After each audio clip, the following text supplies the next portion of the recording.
क्या? ये तो बहुत अच्छी बात है, लेकिन फीस क्या लेती है भाई? अरे फीस तो यार मुझे पता नहीं, शायद 1,000 लेती होंगी। ऐसे काम के लिए इससे कम तो भाई होगा नहीं। अजी कोई पाखंडी होगा। अरे बेवकूफ कोई लूट रहा होगा।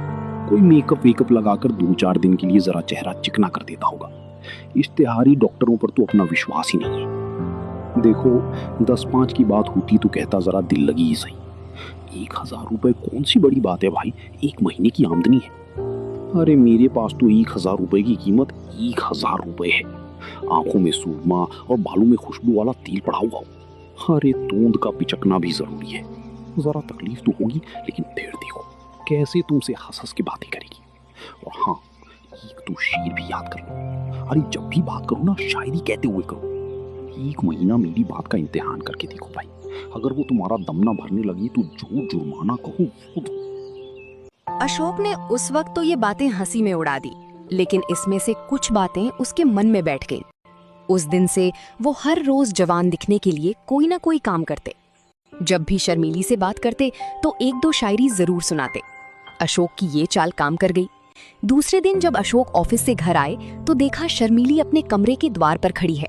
आज बहुत दिनों के बाद उन्हें ये कमल खिला हुआ दिखाई दिया। आज इतनी देर कहाँ लगाई? दिन भर रात देखते देखते आंखें फूट जाती हैं। समय से घर आ जाया करो। अरे यार, ऑफिस में बहुत काम होता है। ओवर टाइम के पैसे अलग से मिलते हैं। अभी थोड़ा काम और था, लेकिन मैं सिर दर्द का बहाना बनाकर घर आ गया। क्यों इतना काम करते हो? काम उतना ही करना चाहिए जितना आराम से हो सके। प्राण देकर थोड़ी ना काम किया जाता है। मुझे रुपया का लालच नहीं है। तुम आराम से रहोगे तो रुपए बहुत मिलेंगे।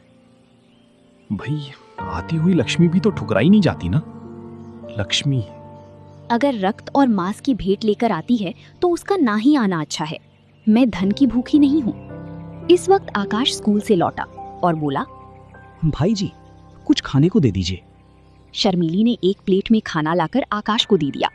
आकाश खाना लेकर चला गया। पहले तो घर में आते ही नहीं थे। मुझसे बोलते में भी शर्माते थे।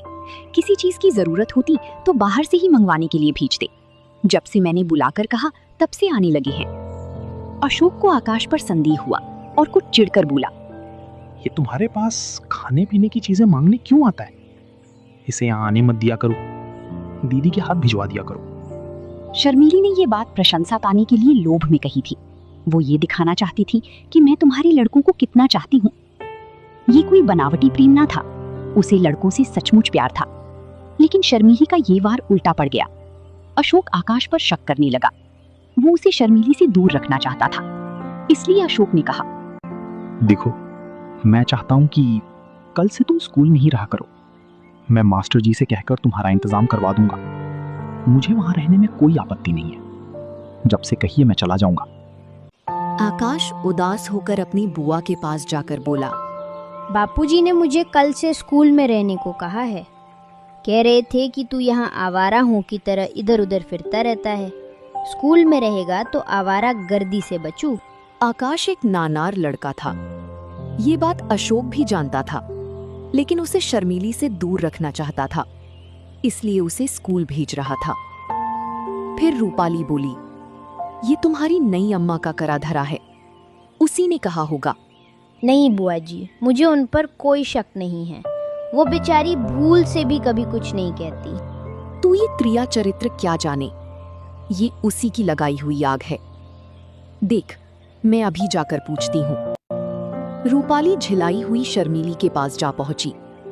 उसे आड़े हाथ लेने का, कांटों में घसीटकर, तानों से छेदने का, रुलाने का अवसर वह हाथ से जाने नहीं देती थी।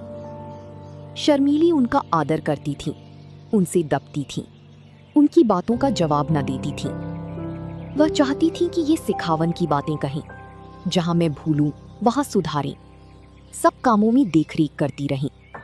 पर रूपा उस पर तनी ही रहती थी। मैं पूछती हूँ, क्या तुम सबको घर से निकालकर अकेले ही रहना चाहती हो, जो हर वक्त अशोक के कान भरती रहती हो?